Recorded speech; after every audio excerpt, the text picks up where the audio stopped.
என்னோட வாழ்க்கையில் 2 முக்கியமான தருணங்கள் வந்து சசி சார் தான் அமைச்சு கொடுத்தாங்க. என்னோட முதல் படம் டிஷும் அப்படின்ற படத்துக்கு வாய்ப்பு கொடுத்து என்னை வந்து ஒரு மியூசிக் டைரக்டர் அறிமுகப்படுத்தினாங்க. பிச்சைக்காரன் 1 எந்த அளவுக்கு ஒரு கான்செப்டாக அமைஞ்சதோ அதே மாதிரி வந்து அம்மாவை பற்றின ஒரு படமாக சிறப்பாக வந்து நூறுசாமி வந்திருக்குது. ரைட்டர்களோட ஆதிக்கம் ரொம்ப அதிகமாக கேரளா இண்டஸ்ட்ரியில் தான் இருக்குது. தமிழ் இண்டஸ்ட்ரிக்கு வரணும். நீங்கள் இல்லாமல் நான் இல்லை. ரொம்ப நன்றி. பேக் டு பேக் வந்து 3 மாதத்துக்கு ஒரு படம் பண்ணிகிட்ருக்கேன். இன்னும் அதிகப்படுத்தலான் இருக்கேன். நிறைய புது புது இயக்குநர்கள், புது நடிகர்கள், புது லிரிசிஸ்ட் நிறைய பேர் இன்ட்ரடியூஸ் பண்ணி நிறைய பண்ணலான்னு உங்கள் சப்போர்ட்டோட பண்ணலான்னு முடிவு பண்ணியிருக்கிறேன். இந்த விழாவோட நாயகன் கணேஷ்க்கு வந்து மிகப்பெரிய வாழ்த்துக்கள். அவரை நான் கேமராமேனாக அறிமுகப்படுத்த நினச்சி ரொம்ப பெருமைப்படுறேன். சலீம் அப்படின்ற படத்தோட கேமராமேன் வந்து கணேஷ் சந்திரா. அதுதான் அவரோட முதல் படம். அதுலேயே வந்து எவ்வளோ அது என்னோட ஆக்சுவலாக விஜயண்டனி ஆஸ் ஹீரோ 2வது படம். அந்த படம் அவ்வளோ பெரிய பிரம்மாண்டமாக அமைஞ்சதுக்கு முக்கியமான காரணம் வந்து அவர் ஒளிப்பதிவு. ஸோ திருப்பி அவர் வந்து டேரக்டராக அறிமுகப்படுத்த ரொம்ப பெருமையாக இருக்குது கணேஷ். உங்களோட உழைப்பு வந்து உங்கள் ஸ்க்ரீனில் தெரியுது. நான் சொல்ல வேண்டிய அவசியம் இல்லை. இங்கே பார்த்தவங்க எல்லாருமே அதை பற்றி கண்டிப்பாக புரிஞ்சுப்பாங்க. இன்னும் ஒரு வாரத்தில் வந்து மீடியா எல்லாமே உங்களுக்கு கண்டிப்பாக பாராட்டுவாங்க. இது தொடர்ந்து நீங்கள் நிறைய படங்கள் பேக் டு பேக் பண்ணணும். இப்போ வந்து ஒரு கல்ச்சர் இருக்குது. இயக்குநர்களே வந்து கதை எழுதி அதை டைரக்ட் பண்ணணும் அப்படின்றது ஒரு கல்ச்சர் இருக்குது. கேரளாவில் மட்டும் அது வேறு.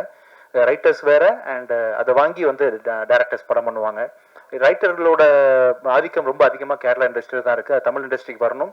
இப்போ தமிழ் இண்டஸ்ட்ரியில் நான் வந்து ரொம்ப பெருமையாக அறிமுகப்படுத்துகிற ஒரு ரைட்டர் வந்து புதிய பிரதி. அவர் இப்போ இந்த படம் மூலமாக தான் அவர் தெரியும். அந்த படத்தை தொடர்ந்து நிறைய விஷயம் பிரதிகிட்ட பேச ஆரம்பித்தேன். ரொம்ப ஆழமான அங்கேருந்து இங்கே வந்து உட்காந்துருக்காரு. அவர் வந்து 13 வருஷம் பத்திரிகையாளராக வேலை பார்த்துருக்காரு. அதுக்கப்புறம் தான் இப்போ ரைட்டராக மாதிரி இருக்காரு. ஸோ உங்களை எல்லாருக்கும் பெருமை சேர்க்கிற வண்ணம் கண்டிப்பாக அவர் வந்து பெரிய பேர் வாங்குவார் ஃபியூச்சரில். அண்ட் தேங்க்யூ பிரதி. இது தொடர்ந்து நிறைய படங்களில் பரிதி கூட பணியாற்ற போகிறேன். அண்ட் மேடம் ரொம்ப தேங்க்யூ மேடம். நீங்கள் பேசுகிறத நான் இங்கேருந்து உட்காந்து கேட்டேன். ஆக்சுவலாக ஏன்னா சசி சார் சொல்லிருந்தார் எவ்வளோ ஃப்ளோவாக பேசுகிறாங்க, எவ்வளோ ஸ்டைலாக பேசுகிறாங்க. ரொம்ப நல்லா இருந்துச்சு மேம். ரொம்ப கேஷுவலாக மீடியாவை வந்து குடும்பம் மாதிரி அட்ரஸ் பண்ணுற விதம் ரொம்ப சந்தோஷம் மேம். எவ்வளோ பெரிய ஒரு ப்ரொடியூசர்ஸ் நீங்கள். ஆந்திராவில் அப்பாவை பற்றி நிறைய தெரியும் எனக்கு. அண்ணன்ட்ட பேசினேன். ரொம்ப சந்தோஷம். நீங்கள் இந்த படத்தில் இருக்கிறது ரொம்ப பெரிய பிளஸிங் மேம். இன்னும் உங்களோட சப்போர்ட் வந்து எங்களுக்கு தெலுங்கில் இந்த படத்தை பெரிய ஹிட் ஆகும்னு பெரிய நம்புகிறேன் ma'am. Thank you so much. And இந்த படத்தில் நிறைய பேர் இருக்கிறீங்க. Technicians Malavika sir, Gurukiran sir, பிரபு ஆர்ட் டைரக்டர், அது எல்லாருமே வந்து பார்த்தீங்கன்னா பிரியங்கா மஸ்தானி அண்ட் சத்யா. உங்களோட பெர்ஃபார்மன்ஸ்க்கு பெரிய ஃபேன் ஆகிட்டு சத்யா. ஆக்சுவலாக பிக் பாஸில் பார்த்துருக்குறேன். அண்ட் இந்த படத்தில் தான் ரொம்ப அருமையில் வந்து ஒரு ஆக்டராக நீங்கள் எவ்வளோ அழகாக ஜொலிக்கிறீங்க அப்படின்னு சொல்லி பார்த்தேன். உண்மையிலேயே நீங்கள் பண்ண ரோல் வந்து கொஞ்சம் கிரிட்டிக்கலான ரோல் தான். ரொம்ப மெச்சூர்டாக ரொம்ப அருமையாக ஹேண்டில் பண்ணிருந்தீங்க. ரொம்ப அதனால தான் வந்து நானே வந்து அந்த டேரக்டர்கிட்ட சொன்னேன், மாறன்ட்ட அடுத்த படத்தில் அவர் ரொம்ப காசு பண்ணணும் அப்படின்னு சொல்லிட்டு. ரொம்ப அருமையான பெரிய ஃபியூச்சர் உங்களுக்கு இருக்குது சத்யா. கண்டிப்பாக இதை தொடர்ந்து நிறைய படங்கள் வந்து சத்யா ஃபியூச்சரில் பண்ணுவார். ரொம்ப நான் பெரிய ஃபேன் ஆகிட்டேன் உங்களுக்கு. Thank you. And Ashwin, the way you handle your பர்ஃபார்மன்ஸில் ரொம்ப கேஷுவலாக ரொம்ப கூலாக ஹேண்டில் பண்ணுறீங்க. உங்கள் டைலாக் டெலிவரி ரொம்ப நடிக்காத மாதிரியே இருக்குது. ரொம்ப கேஷுவலாக பார்க்கும் பொழுது. Thank you so much for associating this movie. குட்டி தேங்க்யூடா. வழுக்கிற மாதிரி இருந்துச்சா மேலே உட்காந்தது? ஓகேவா? தூக்கிட்டு இருந்தியா ஸ்பாட்டில்? அப்படியா? ரொம்ப குட்டி ஒரு சின்ன ரோல் பண்ணியிருக்காங்க. நல்லா இருக்கு. அண்ட் லாவர்தன் ஆஸ் யூஷுவல் நிறைய ப்ராஜெக்ட் நம்ம சேர்ந்து ஒர்க் பண்ண போகிறோம். அண்ட் தனுஷா ரொம்ப பிரில்லியன்ட் ஆக்டர். இப்போ இந்த 3ஆம் பிரிவை பார்க்கும் பொழுது கமல் சார் இவங்க ஸ்ரீதேவி மேடம் ஆக்ட் பண்ணியிருப்பாங்க இல்லையா, யார் இந்த படத்தில் ஸ்கோர் பண்ண போகிறா அப்படின்ற அளவுக்கு ஒவ்வொருத்தரும் ஒரு ரோல் எடுத்திருப்பாங்க. கமல் சார் கடைசியில் ஒன்று பண்ணியிருப்பாங்க போல. அந்த அளவுக்கு நீங்களும் அஜயும் போட்டி போட்டு இந்த படத்தில் நடிச்சிருந்தீங்க. அண்ட் ஒரு ஆர்டிஸ்ட்டுக்கு வந்து டயலாக் டெலிவரி ரொம்ப ரொம்ப இம்பார்ட்டன்ட். எப்படி டப்பிங் பேசுகிறோம், அதாவது முன்ன பண்ண இருந்தால் கூட டப்பிங்கில் நிறைய ஸ்கோப் இருக்குது படத்தில் இம்ப்ரூவ் பண்ணி பண்ணுறதுக்கு. அண்ட் உங்கள் the way you do dubbing and shooting ஸ்பாட்டில் பேசுறது எல்லா விதத்துலையுமே நீங்கள் super. Actually she's from Coimbatore. திருப்பி கோயம்புத்தூருக்கு போகிறதா வந்து கேள்விப்பட்டேன். நீங்கள் சென்னை இண்டஸ்ட்ரி வந்து உங்களை விடாது.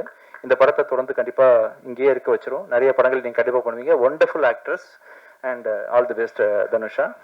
அண்ட் கடைசியாக வந்து கடைசிக்கு முன்னாடி வந்து சசி சாரை பற்றி சொல்லணும். என்னோட வாழ்க்கையில் 2 முக்கியமான தருணங்கள் வந்து சசி சார் தான் அமைச்சு கொடுத்தாங்க. என்னோட முதல் படம் டிஷும் அப்படின்ற படத்துக்கு வாய்ப்பு கொடுத்து என்னை வந்து ஒரு மியூசிக் டைரக்டர் அறிமுகப்படுத்தினாங்க. அப்புறம் வந்து நான் படம், சலீம் படம், இந்தியா பாகிஸ்தான் படம்லாம் பண்ணிட்டு இருக்கும் பொழுது பிச்சைக்காரன் அப்படின்னு ஒரு படம் மூலமாக தான் என்னை வந்து இன்றைக்கும் ஒரு 10 ஃப்ளாப் கொடுத்தா கூட 11வது படம் வந்து மக்கள் என்னை தேடி வராங்க, என்ன மக்களுக்கு பிடிச்சிருக்குன்னு சொன்னால் கண்டிப்பாக அதுக்கு பிச்சைக்காரன் தான் சார் காரணம். உங்கள் எழுத்து, உங்கள் டைரக்ஷன்.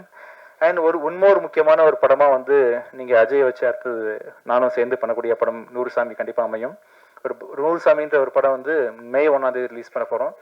ரொம்ப அருமையாக பிச்சைக்காரன் 1 எந்த அளவுக்கு ஒரு கான்செப்டாக அமைஞ்சதோ அதே மாதிரி வந்து அம்மாவை பற்றின ஒரு படமாக சிறப்பாக வந்து நூறுசாமி வந்திருக்குது.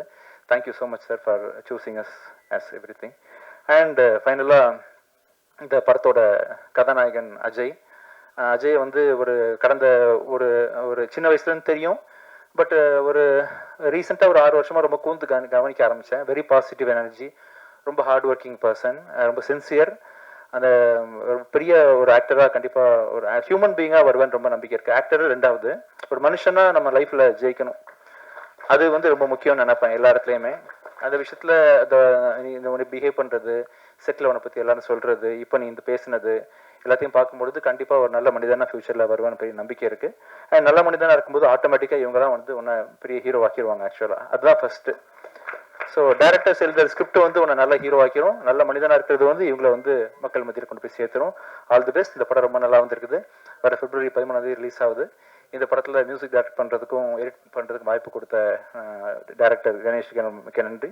Thank you so much. அண்ட் என்னோட ஒய்ஃபு ஃபாத்திமா விஜய் ஆண்டனி, என்னோட டீம், அவங்க எல்லா டீமுக்கும் தேங்க்ஸ் பண்ணுற மாதிரி என்னோட ப்ரொடக்ஷன் டீம், சாண்ட்ரா, என்னோட நவீன், கம்ப்ளீட்டாக அண்ணன் ப்ரொடக்ஷன் மேனேஜர் அண்ணாமலை, இவங்கெல்லாம் இல்லாமல் வந்து சத்தியமே இல்லை. நான் ப்ரொடியூசர்னு பேர் தான் போட்டிருக்கேனே தவிர்த்து ஒரு ஆணி கூட நான் எடுத்து வைக்கல. இல்லை, முழுக்க முழுக்க நவீன் தான் இறங்கி எல்லாத்தையும் பார்த்தது. கதையை சூஸ் பண்ணிட்டு நவீன் பார்த்துக்குங்கன்னு சொல்லிட்டு கொடுத்துட்டா போதும், எல்லாமே இன் அண்ட் அவுட் முடிஞ்சிடும். ஸோ வெறும் பேர் தான் என்னோட பேர். குடும்பம் மாதிரி வந்து என்னை பேக்கிங் பண்ணி எல்லாரும் தாங்கி தான் இந்த விஜய் என்டர்டைன்மெண்ட் கார்பரேஷன் இயங்கிட்டு இருக்கு. ஸோ மிக்க நன்றி. இந்த படத்தை வந்து ஜி டிவி Z5 வாங்கியிருக்கிறாங்க.